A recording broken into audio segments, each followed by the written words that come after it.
Bonjour à toutes et à tous, j'espère que vous allez toutes et tous très bien. J'ai l'impression que ça fait genre un bail qu'on s'est pas vu.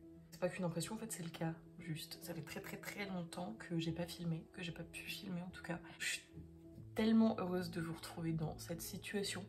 Certes, la qualité de la vidéo est moche, je suis actuellement en pyjama, le spot est pour l'instant pas super, mais moi je suis trop heureuse d'être là. Et le son est pourri aussi. Est-ce que j'ai dit que le son était pourri? Le son est pourri. Je sais pas ce que j'ai foutu du micro, je l'avais retrouvé en déménageant, je l'ai reperdu. C'est un mystère. Alors, pour ceux qui seraient pas au courant, oui, j'ai été absente. Mais il y avait une raison à ça. En fait, j'ai pu réaliser une première partie d'un de mes rêves. En soi, totalement réalisable, mais qui aujourd'hui en France est très compliqué à réaliser. C'est avoir un master. Moi, j'ai eu énormément de chance, je sais pas parce que j'ai travaillé pour énormément, mais du coup j'ai eu, sur les 30 candidatures que j'ai fait, j'ai eu quelques entretiens et j'ai eu un seul master et c'était mon premier choix, c'était le master que je voulais le plus. Et j'étais sur liste complémentaire et finalement je l'ai eu et du coup j'ai déménagé de Nancy à Toulouse, vraiment en vitesse grand V. Donc je suis super heureuse de vous retrouver dans ce contexte giga cool de je réalise mon rêve et en ce moment je suis au comble de la joie, voilà. N'hésitez pas à me dire dans les commentaires si ça s'est bien passé ou pas pour vous la rentrée. Vraiment moi je kiffe à mort, je suis dans un appart super cool. Pour l'instant j'ai pas un super spot de vidéo mais ça va venir.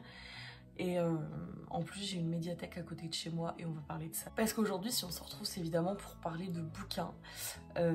Et je vais faire plusieurs parties on va dire dans cette vidéo. Je vais déjà vous faire un petit update lecture de mes lectures d'automne. Ensuite ce que j'emprunte à la bibliothèque et ensuite truc de fou que j'ai découvert. Bref. En vrai j'ai mis les livres comme ça mais c'est complètement cool. C'est là que je vais en prendre. Le premier livre que j'ai lu c'est Kérosène d'Adeline Dieudonné. Je peux même pas vous dire c'est l'histoire de... Parce qu'on sait pas tellement c'est l'histoire de quoi. C'est l'histoire d'une multitude de drames et de tragédies. Ce roman, alors au début c'est bien. Et après ça part en couille. Mais alors ça part en couille. Oh, pour ceux qui l'ont lu, le dauphin. Genre le dauphin. Cette histoire est dégueulasse pour être dégueulasse. Vraiment, j'ai été hyper déçue. Adeline Dieudonné, je l'avais adorée avec La Vraie Vie. Mais là, ça n'a ni queue, ni tête, ni sens, ni cul, ni quoi. Genre, vraiment, c'est... J'ai juste pas aimé. Je suis juste une mirambelle de personnages hyper violents. Pas fou, quoi. Genre, vraiment... par le sexe, la mort, et gros trigger warning sur les violences sexuelles, énorme trigger warning sur les violences sexuelles, genre ouais non, je l'ai payé combien ça? Je l'ai payé 20 €.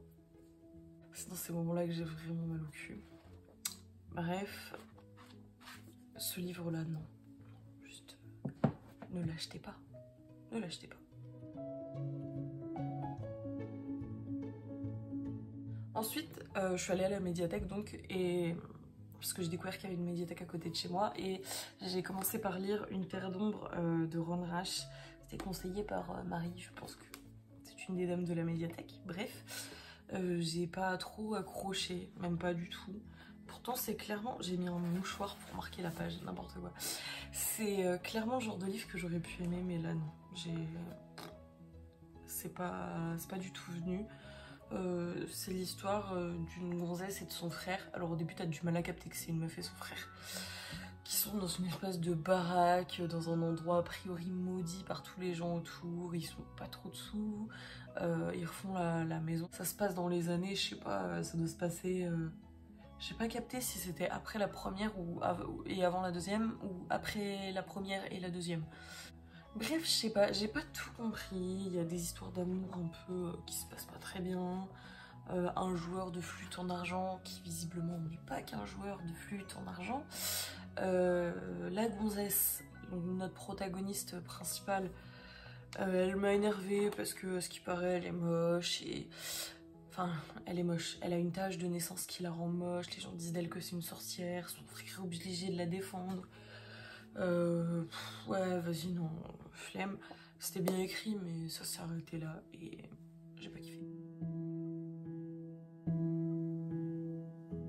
Par contre, énorme coup de cœur. énorme coup de cœur. J'ai lu Terminus de Tom Svezerlich. Peut-être que ça se dit comme ça. Je l'ai bouffé ce livre. Alors, il fait 500 pages à peu près. Je l'ai lu une journée complète. Enfin, une journée complète, non, une journée complète. Genre quelques heures, un soir. Et le lendemain, j'étais malade, donc j'ai pas pu le lire. Mais le surlendemain, je l'ai fini. Donc en 2 jours, c'était plié tellement il était bien. Ça se passe dans les années, entre les années 80, les années 90. Mais on a aussi des voyages dans le futur. Donc à plus ou moins notre époque. Et où en fait, je sais plus, c'est un programme pas de la NASA, mais du NCIS qui envoie des espèces de capsules dans le futur pour essayer de trouver le terminus, pour voir ce qu'ils peuvent découvrir dans le futur. Bref, un jour ils tombent sur le terminus, ils se rendent compte qu'ils sont en telle année, donc ça doit être un truc genre 2100 quelque chose. Et ils reviennent, et au fur et à mesure des enquêtes, parce qu'il y a des meurtres et tout, ils se rendent compte que le terminus avance dans le temps et qu'il se rapproche hyper sévèrement, genre oh les gars, dans 2 ans vous êtes morts, maniez-vous le fion de faire quelque chose. C'était trop bien. Et là pour le coup, le personnage principal c'est une femme et elle est trop badass, je l'ai trop aimée. Genre c'est le genre de gonzesse, dans la vraie vie je l'aurais kiffé à mort, ce serait devenu trop ma pote. Elle a une jambe en moins parce que la première fois qu'elle est allée sur le terminus, et je vous spoil rien, c'est dans les débuts, la première fois qu'elle y est allée, elle a dû se faire couper la jambe. Par contre je vous dis pas pourquoi. Mais tellement bien. Alors attention, c'est un peu gore. Il y en a qui disent que c'est du art science, donc c'est assez compliqué à lire et qu'il faut vraiment suivre. Pour moi ça n'a pas du tout été compliqué à lire et j'étais tellement à fond que même les noms des navettes à rallonge, l'explication de comment marchaient les moteurs et tout, c'était pas expliqué pendant si longtemps que ça. Ça prenait pas énormément de temps à lire, ça prenait pas énormément de temps à être compris, et même au pire, t'as pas besoin de comprendre comment il marche vraiment le moteur. Genre, en fait, tu t'en fous tant que t'as compris le principe global. Donc voilà, n'ayez pas peur que ce soit un peu trop compliqué, parce que c'est pas le cas. Je suis pas une personne avec un QI immense, et j'ai réussi à le lire très très bien. Donc voilà, gros coup de cœur, un de mes plus gros coups de cœur de cette année, c'est sûr. Je suis dégoûtée de l'avoir lu à la médiathèque du coup et de pas l'avoir en ma possession. Mais bon, c'est la vie. Et le dernier livre que j'ai tenté de lire à la médiathèque, c'est Lincoln au Bardo de George Saunders. J'en avais entendu énormément de bien de ce livre, sauf que dès le début, c'est trop chelou. L'histoire est trop chelou, donc j'ai stoppé net au début. En fait, on se retrouve avec un vieux riche, je pense, qui se marie avec une petite jeune qui est là juste pour l'argent. Bon, il en a conscience et il lui dit non, mais on n'est pas obligé de consommer le mariage. Alors jusque-là, tout allait bien, moi je trouvais ça mignon. Je pensais qu'ils allaient rester potes. Mais en fait, au fur et à mesure du temps, ils tombent amoureux. Non, mais je suis désolée, mais non. Pourquoi ils tombent amoureux? Pourquoi ils veulent faire crac-crac? Qui a envie de... J'ai rien compris à ce livre. En plus, il y a des personnages qui se rajoutent et qui parlent au moment où le personnage principal pense. C'est incompréhensible. Bref, il n'y a rien qui va dans ce livre. Rien qui va. Je l'ai pas lu. Je le lirai pas. C'est mort. Maintenant, je vous propose qu'on passe à ce que j'ai emprunté à la bibliothèque et après à ce que j'ai acheté. Par contre, je suis désolée, je me rends compte que je parle grave avec le nez, mais il y a une angine qui est en train de contaminer tout Toulouse et je pensais passer à travers, mais en fait, je crois que je suis pas passée du tout à travers. Je crois que c'est en train de commencer à m'attaquer fort. Alors, en plus, à la médiathèque, j'avais pris Le Sauveteur de Jiro Taniguchi. C'est un auteur que j'aime énormément. Je sais pas du tout de quoi ça parle, j'ai juste vu Jiro Taniguchi et j'ai pris.